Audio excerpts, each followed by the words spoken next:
So it's been a few weeks. There is a reason for that. And you can see here, we're back with another rare whiskey. And I suppose today when I say rare, I mean kind of rare to Ireland, which in itself is kind of rare, but you know, look, this will all make sense in just a couple of moments. Stand by. Let's drink some rare Irish whiskey.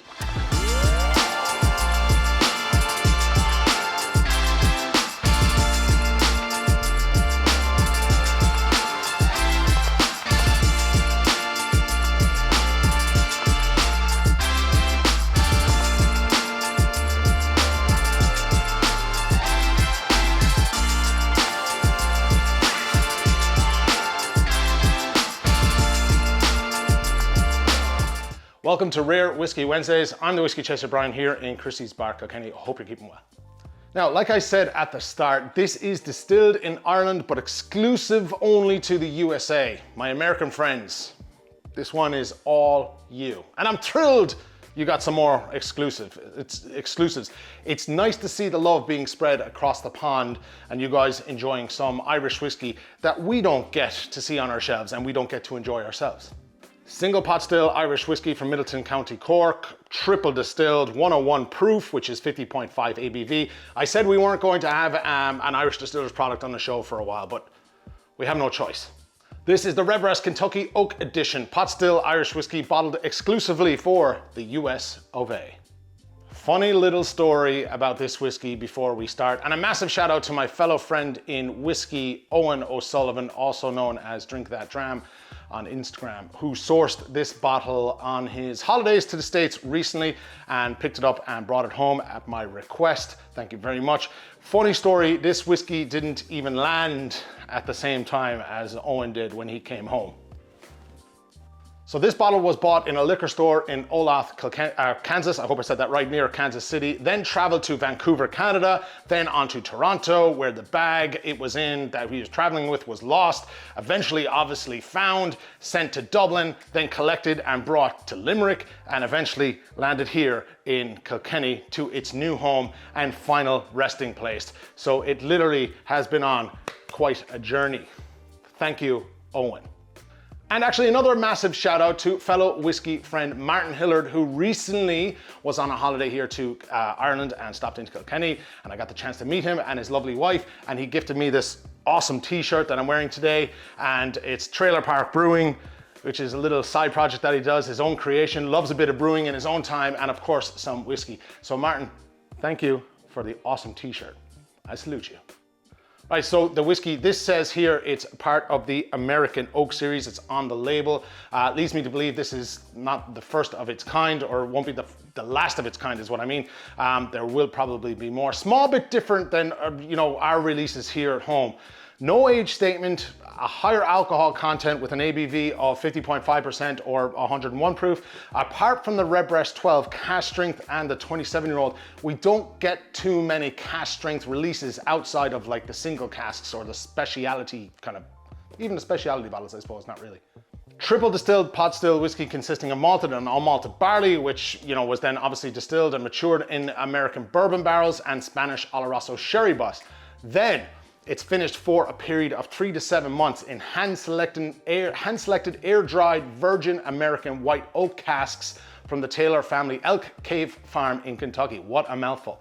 It also states on the box that these are sustainably sourced casks that are used for those that are interested in that kind of sustainability thing. So 750 ml bottles and not very easy come by here in Ireland. Hen's teeth.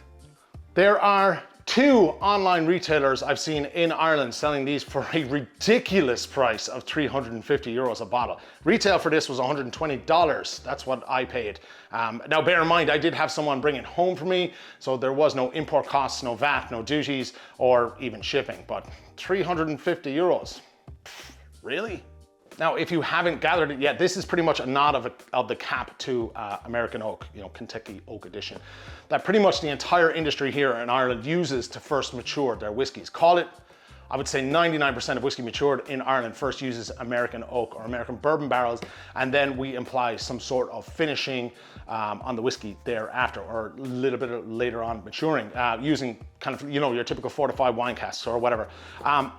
This Redbreast kind of goes back to the American oak to try and impart some more of those bourbony style flavors back into the whiskey that sometimes can be lost a little when finishing in sherry. The Elk Cave farm from which the trees for the casks used in this whiskey was sourced is known for their sustainability, applying certain practices into their farming of their trees. There was exactly 63 casks that were formed from the trees that were felled on the farm. These were, of course, white American oak that were then sent to Middleton Distillery in County Cork to be filled with the whiskey and left mature for 3 to 7 months. To sum all of that up, think American bourbon barrels to sherry barrels in typical Redbreast fashion, and then back into virgin American white oak for a period. And that's basically this in a nutshell. So I don't think I've ever had anything that was put back into virgin oak after sherry and bourbon previously, off the top of my head. I don't really think I have. Now look, I am really looking forward to having this, trying it. I can't really recall having a bad Redbreast whiskey anytime recently. Look, they know how to do things right. And obviously I haven't had this yet. Pretty much opening this on camera for the first time, and I made a balls of it. Oh, there we go, nope. As we try to open and we try to pour. Success.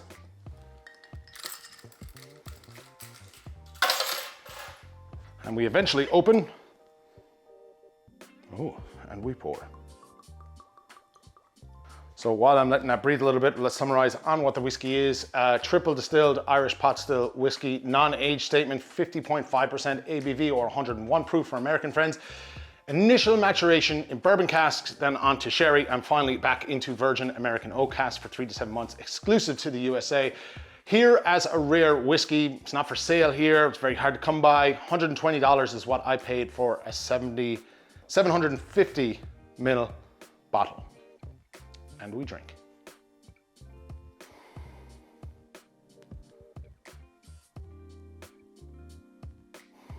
That's different.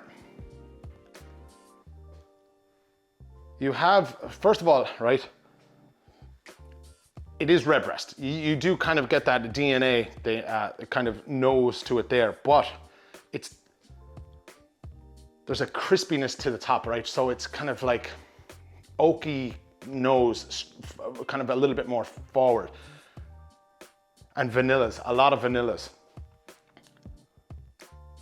Open it up a little bit more, you kind of get that nuttiness. So when I say nuttiness, I'm always referring, almond kind of notes, that kind of nuttiness from the sherry, which is underneath, but it combines with the vanilla. So, yeah, your Redbreast notes in behind there. Get a little bit of a raisiny note there as well.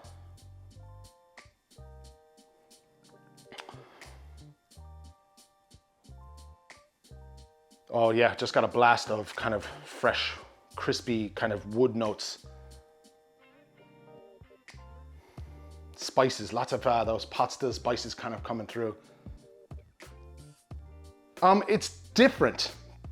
Look, I'll reserve my thoughts for the final, but yeah, so think that crispy kind of fresh cut wood, your almondy, nutty notes, your vanillas intertwining then with a little bit of the raisin, the kind of sherryness kind of coming through, and your pot still spices. No point in overcomplicating it, that's what it is, right? Let's have a little sup. My first one, sláinte it. Boom. Spicy as hell, but there's an incredible sweetness there. Incredible. What stands out to me now is, there's a woody note, which is apparent, but the sweetness is taking over, right? So vanilla, toffee. Now, I know it says toffee here on the bottle, toffee, vanilla, and rich oak spices. Toffee is an obvious one, stands out. So apparent, very, very sweet, but very, very spicy, yeah? Another one, sláinte it. Very tanniny from the oak, that's very apparent. You're getting that woody crispiness, nearly like cedar wood kind of crispiness to it. Not so much of the nuttiness, Toffee, yes. Vanilla, yes, very much so. I'm not getting a whole lot of the sherry kind of notes on maybe towards the end, but the woodiness is overpowering, and it kind of turns then from woody tanniny to a kind of butteriness in the kind of the finishing of it on the, it's lasting forever. Those pot still spices are really, really kicking up. It's a strong one. It's a spicy one. Yeah, it's unique. I haven't had a Redbreast like that before, to myself personally. And now I didn't try any of the earlier Redbreasts that were out, I can't remember, small batches. I didn't get a chance to try any of those, unfortunately, but this is totally different. It takes the Redbreast DNA, which is there, and then implies a little bit more of the virgin American oak in it. Stand by for my thoughts. So my honest opinions on this. I haven't had a Redbreast that I didn't like until kind of now. And it's not that I don't like all of it. I think it does have some standout qualities to it. First and foremost, I'm not mad on the nose. And maybe it's because I'm not getting that familiar Redbreast kind of note when I go to it for the first time that you would expect to get.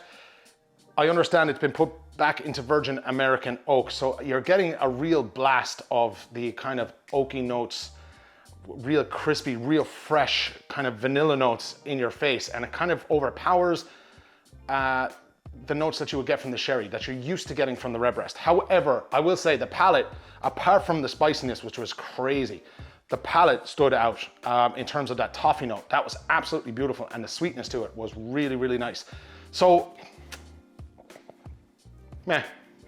Would I buy another bottle? No, I wouldn't. I would find a better way to spend $120, to be honest with you. And that's not saying anything against this whiskey. Well, it kind of is, I suppose.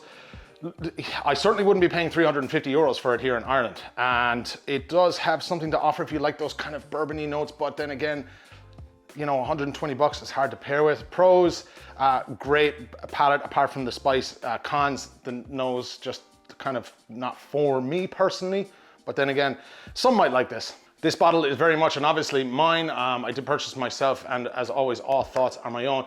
And because I'm such a nice guy, I'm going to donate this to the bar here in Christie's. So my fellow Irish followers, if you want to try it, you can come down and get a dram of it for yourself and see what the hype is. Or do you disagree with my tasting notes? Do you think I'm full of it? And that's cool too. Leave a comment below if you've tried this and you like it. If not, let me know. All right, so that's all I got for you this week on Rare Whiskey Wednesdays. Make sure you are subscribed, and if you have any whiskeys you'd like to see me try on Rare Whiskey Wednesdays, and we have it, leave a comment below, and I'll do my very best to try and get to it. It's not always easy, but I'll do my best. I try and get to the majority of recommendations. Until next week, be sure to keep it Irish. Sláinte.